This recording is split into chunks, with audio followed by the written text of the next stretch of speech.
Welcome to Revenge with Lyra. The sound of laughter hit me before the sight did. I dropped my purse on the entry table and followed the noise. My name is Mia Alvarez. I'm 32, a nurse, and apparently still the family disappointment, at least in my mother's eyes. The sound of laughter hit me before the sight did. I dropped my purse on the entry table and followed the noise. My mother's voice, my sister's shrill giggle, the cartoon blaring on TV. And then, from the hallway, the sound of scrubbing. My daughter, 15, quiet, gentle, was on her knees with a sponge in her hand. The bathroom smelled of bleach, the air thick with humiliation. Her hair clung to her forehead, her sleeves rolled up, her small hands raw. My mother stood at the doorframe, arms crossed. "That's the only thing she's good for," she said coldly, not even noticing me yet. My sister smiled over her coffee cup. It took a second for my daughter to look up and see me. Her eyes widened, fear, guilt, confusion, like she was the one caught doing something wrong. My mother finally turned, her expression flickering for half a heartbeat. "Just teaching her discipline," she said, like cruelty was a virtue. I nodded once, said nothing, walked past them all, through the kitchen, out the back door into the cold night air. The stars blurred as I unlocked my phone and found the contact I'd hoped never to use again. It rang twice. Then a familiar voice said, "Detective Monroe." I took a breath. It's time. Detective Monroe didn't need context. She remembered me, the runaway daughter, who once called to report an abusive stepfather 20 years ago. Her tone shifted instantly. "Talk to me," she said. "It's my mother," I began, my throat tight. "And my sister. They've turned my home into what they once swore they'd protect me from." I told her everything, how I worked 12-hour shifts at the clinic while they helped out by staying with my daughter. How help slowly turned into control. My daughter wasn't allowed to rest after school. She cooked, cleaned, ironed. They called it raising her right. I called it conditioning. Detective Monroe stayed silent until I finished. "Are you ready to press charges if it comes to that?" she asked. My breath trembled. "I'm ready to do whatever it takes to stop the cycle." She promised to send a social worker for an unscheduled welfare visit the next day. "Don't confront them tonight. Keep everything normal. We'll document it."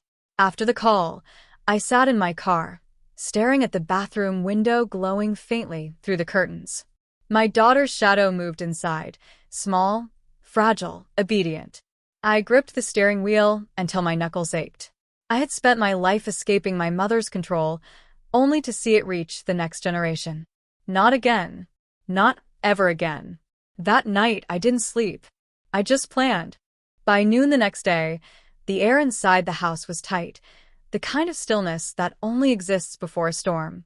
My mother sat on the couch, arms crossed, the TV volume high.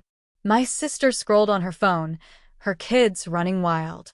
My daughter stood in the kitchen doorway, drying her hands on a towel, her eyes darting between them like a trapped bird. Then came the knock. 3 firm raps. "Afternoon, ma'am. Savannah Department of Family Services. We received a wellness concern." My sister shot up, face pale. "What's this about?" The social worker, a woman named Mrs. Harlan, stepped in calmly, clipboard in hand. "Just routine follow-up." I leaned against the counter, heart steady. "Go ahead," I said softly. Mrs. Harlan's questions were polite, surgical. "Who lives here? Who's responsible for the child's care?" My mother's tone dripped with superiority. "I do. Her mother works too much, so we keep the girl disciplined. These kids today need structure." Mrs. Harlan nodded, taking notes. Then she turned to my daughter. "Sweetheart, can I see your hands?" My daughter hesitated, then slowly opened her palms. Red marks. Small, raw patches where bleach and scrubbing had burned her skin. The silence that followed was deafening. Mrs. Harlan's expression hardened. "Thank you. That'll be all for now." My mother's smugness faltered. My sister stammered, "It's just chores." But Mrs. Harlan had already turned toward me. "We'll be in touch," she said quietly. The first crack in their empire had formed, and it was beautiful. The next morning, I came home early from work to find my mother pacing the kitchen. The mask was slipping. "You called them, didn't you?" she hissed, eyes sharp, voice trembling with rage. My sister leaned against the counter, her tone dripping poison. "Do you know how humiliating that was? The neighbors saw that woman's car. You're ruining this family." I stared at them both, calm, collected. "Family?" I said. "You mean the kind that lets a 15-year-old scrub tile until her skin peels?" Mom's face flushed crimson. "You're ungrateful. After everything I've done for you." I cut her off. No, Mom. "After everything you did to me. You think I forgot? The chores until midnight? The bruises you called discipline?" She froze. The silence stretched. Even my sister went still. My daughter, who had been standing by the table, stepped back slowly, listening wide-eyed. "You raised me to fear you," I said, my voice trembling with both anger and release. "And I almost let you raise her the same way, but not anymore." I turned to my daughter. "Go upstairs, baby." She hesitated. "Are you sure?" "More than ever," I said. She left, and I looked back at my mother, the woman who once told me love and obedience were the same thing. "Tomorrow," I said coldly, "you'll get another visit. But this time, it won't be a social worker." For the first time, my mother looked afraid. The next visit wasn't polite. It came with badges. Detective Monroe arrived at 10 a.m. sharp, accompanied by a child welfare officer and a court representative. My mother tried to put on her Sunday smile, but her hands trembled as she opened the door. "Good morning, ma'am," Detective Monroe said evenly. "We're following up on a report regarding emotional and physical neglect of a minor. We'd like to ask a few questions." My sister jumped in, defensive. "This is ridiculous. My mom just keeps the girl in line. Kids these days need discipline." Detective Monroe raised an eyebrow. "With cleaning chemicals and no supervision?" The question hung in the air like smoke. My mother's mouth opened and closed, but no sound came. I stood behind them, silent, letting the truth breathe. My daughter peeked from the stairs. Her eyes met mine, and I gave a small nod. It was okay now. Mrs. Harlan, the welfare officer, stepped forward, holding photos, the raw patches on my daughter's hands, the cleaning supplies found in her room. "She's a child," Mrs. Harlan said firmly. "Not a maid." My sister's voice cracked. "You can't take her side over family." Detective Monroe turned to her. "We always take the side of the victim." When the officers asked me to sign the report confirming my statement, my pen didn't tremble once. For the first time in years, I wasn't the scared daughter in this house. I was the mother reclaiming it. By the evening, the house felt like a funeral. The investigators had left, but their words still lingered in the air. Official, unshakable, final. Protective oversight initiated. My sister stormed out first, dragging her kids and muttering about betrayal. "You'll regret this, Mia," she spat, slamming the door so hard the picture frames rattled. My mother didn't move. She sat in the dining chair, her hands clasped, staring at the table like it held the ruins of her power. The ticking clock was the only sound between us. "I did everything for you," she whispered finally. "And this is how you repay me?" I looked at her, really looked. For the first time, she seemed small. Not the towering woman who'd ruled my childhood, but an aging figure grasping at control that no longer existed. "No, Mom," I said quietly. "You did everything to me, and you were about to do it to her." Her eyes flicked toward the staircase, where my daughter now sat halfway down listening.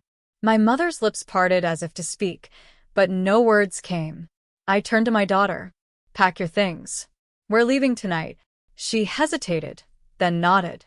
Relief washed over her face, the kind that comes when you realize the war is finally over. As we drove away from that house, I didn't cry. I didn't look back. Some goodbyes aren't meant to be sad. They're meant to be final. The first morning in our new apartment felt unreal. No shouting. No footsteps pacing outside our door. No orders barked across the house. Just sunlight spilling through thin curtains and the smell of pancakes, my daughter's attempt at our first peaceful breakfast. She hummed quietly as she cooked, and I stood there watching her. This young girl who had spent years walking on eggshells, finally smiling without fear. We didn't have much. 2 suitcases, a second-hand couch, a mattress on the floor. But what we did have was ours. I started my shifts at the clinic again, this time without guilt. The coworkers I'd pushed away began to notice the difference, the way I carried myself now. One nurse said, "You look lighter." And she was right. Weeks passed. Therapy sessions for my daughter helped her find her voice again. She began drawing, things she hadn't done in years. Her sketches were full of open skies, clean hands, and women with wings. One afternoon a letter came. From my mother. The handwriting shook. She apologized, said she didn't realize how deep her cruelty went. Said she was in therapy now. I read it once, folded it neatly, and placed it in a drawer. Forgiveness wasn't impossible. It just wasn't owed right now. That night, I stood by the window, watching my daughter sleep peacefully. For the first time in my life, silence didn't mean fear. It meant freedom. 3 months later, I stood outside the courthouse in Savannah, holding my daughter's hand. It wasn't a criminal trial, not this time. It was a custody hearing to determine visitation and legal protection. My mother and sister sat across the room, polished and performative, playing the victims they always pretended to be. When the judge, a calm, gray-haired woman, read through the reports, she barely looked up. Repeated emotional neglect, she said, flipping a page. Documented coercion. Endangerment through forced labor of a minor. Each word was a nail sealing the coffin of their power. When it was my turn to speak, I didn't tremble. "I'm not asking for revenge," I said softly. "I'm asking for peace, for my daughter's right to live without fear, without being treated like a servant in her own family." The judge nodded slowly. "Ms. Alvarez, the court commends your courage. Full custody is hereby granted. A restraining order will be issued for 6 months, with no unsupervised contact permitted." My daughter squeezed my hand so tightly, I thought my heart might burst. Outside, the sun felt different, warmer, real. She looked up at me and whispered, "Mom, are we safe now?" I smiled through the tears. "Yes, baby. We're finally safe." That night, I hung her drawings on our apartment wall. Women with wings, flying over oceans of light. And I realized freedom doesn't always come with fireworks. Sometimes it comes quietly, in a clean room, a steady breath, and a girl who finally laughs again.